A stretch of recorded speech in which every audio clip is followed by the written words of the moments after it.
Hey guys, welcome back to my channel Dita Cako Vokal, cintai karakter suaramu.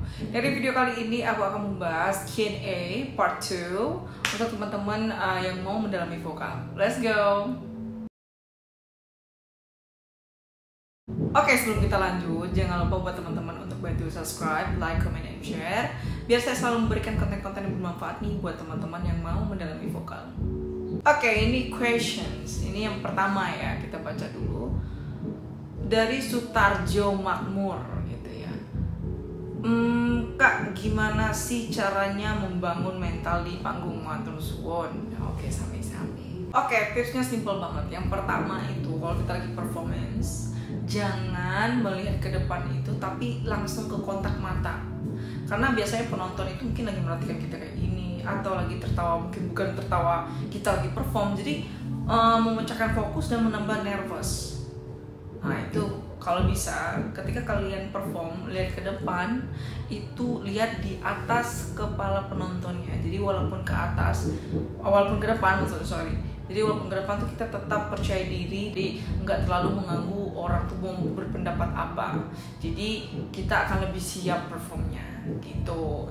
Itu kan pertanyaannya biar mentalnya tuh tambah oke. Jadi jangan lihat mata yang pertama kali. Oke, tips yang kedua itu kalau misalkan kalian mulai merasa tremor ya karena nervous gitu, kita latihan pernapasan sebelum performance. Jadi latihan nafasnya untuk melatih relax biar untuk tremornya. Jadi ambil napas, tahan, buang secara slowly down. Bukan itu tambah cemas kita nanti, jadi mentalnya tambah down nanti ya. Jadi lebih ambil nafas, tahan, buang secara perlahan, itu lebih worth it. Nah jadi kita udah mulai rasa tegangnya sedikit lebih berkurang gitu loh. Kalau nervous itu hal yang wajar karena semuanya mau seprofesional apapun kalau udah ketemu sama penonton itu pasti ada rasa nervousnya gitu loh. Jadi yang kedua tadi adalah latihan pernapasan. Dan yang ketiga adalah pilihlah lagu yang benar-benar kalian kuasai. Terus latihannya itu bisa di lomba-lomba solo song, misalnya kayak di lomba-lomba karaoke, itu boleh untuk latih mental. Terus misalnya di acara keluarga dinyanyiin aja apa yang kalian suka, biar untuk ya melatih mental gitu loh. Ya walaupun belum ketemu panggung-panggung yang besar, setidaknya seperti lomba solo song, lomba karaoke, walaupun tingkat RT itu sangat membantu teman-teman untuk melatih mental begitu.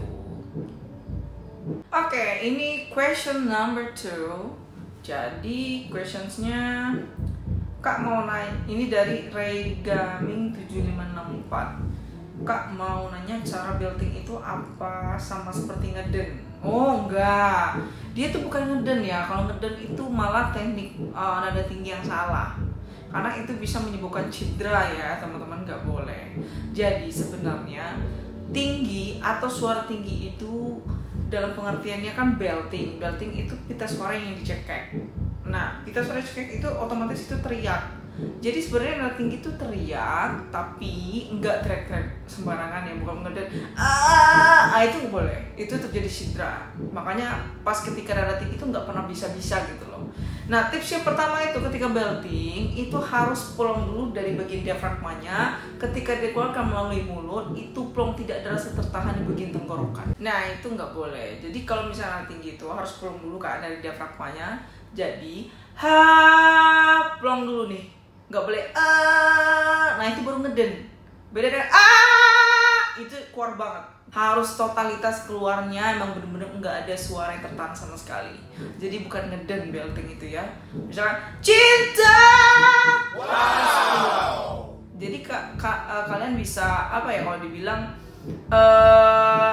suara kalian tuh bisa mencapai pitch tingginya dengan benar tanpa ada suara yang tertahan sama sekali. Makanya kenapa belting itu digunakan di ujung-ujung lagu untuk maksimal lagu? Karena kalau dari awal itu udah belting itu pasti capek. Karena nggak boleh terus-terusan digunakan karena akan menjadi cedera nanti ketika nyanyi gitu ya. Jadi ingat, belting itu bukan ngeden, tapi suara tinggi itu dilepaskan. Oke, question number 3. Dia bilang kayak gini. Ini dari Nanang Kosim 2331. Dia bertanya, kenapa penyanyi dangdut bisa nyanyi lagu pop tapi penyanyi pop belum tentu bisa nyanyi lagu dangdut? Nah, ini question yang pintar banget. Jadi gini, kenapa itu terjadi? Dangdut itu sudah punya karakter yang kuat. Yang kuatnya bukan hanya dari cengkok, semua genre itu ada cengkok. Contoh, kayak pop pun ada cengkoknya, cuma kalau bahasanya bukan cengkok tapi legato gitu loh. Dangdut itu kenapa dibilang cengkok? Biar ada ciri khasnya bahwa dangdut ada cengkok. Sebenarnya legato juga. Nah, yang membedakan atau mempersusah penyanyi pop itu nyanyi dangdut adalah di bagian karakternya atau ciri khasnya gitu loh. Jadi dangdut itu punya vibrato yang lebih kental dibandingkan pop. Pop itu vibratonya lebih flat ya. Misalkan contoh cinta lurus dulu baru bergetar. Kalau dangdut cinta langsung. Nah, karena kalau penyanyi pop itu tidak memahami atau penyanyi dangdut tidak memahami vibrato, perbedaan vibrato itu bukan masalah cengkok sekarang ya, vibrato yang paling dominan membedakan antara pop dan dangdut. Jadi kalau nggak bisa membedakan, penyanyi pop tetap seperti nyanyi, walaupun penyanyi dangdut tetap seperti pop. Aku juga masih punya perasaan. Nah, seperti itu. Sedangkan kalau dangdut, jadi dia lebih bergetar legatonya. Itu yang membedakan.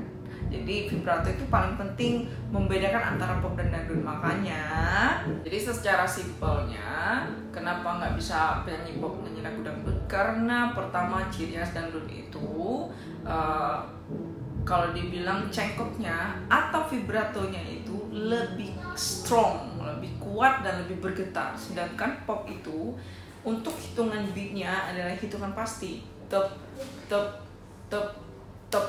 Nah gitu, misalnya cinta. Nah lebih simpel. Kalau dangdut enggak, karena dia sudah ada percampuran tradisional ya. Jadi emang makanya itu yang membuat susah untuk menyanyikan lagu dangdut seperti itu. Semoga teman-teman suka dengan Q&A kita. Kita tunggu part ketiga.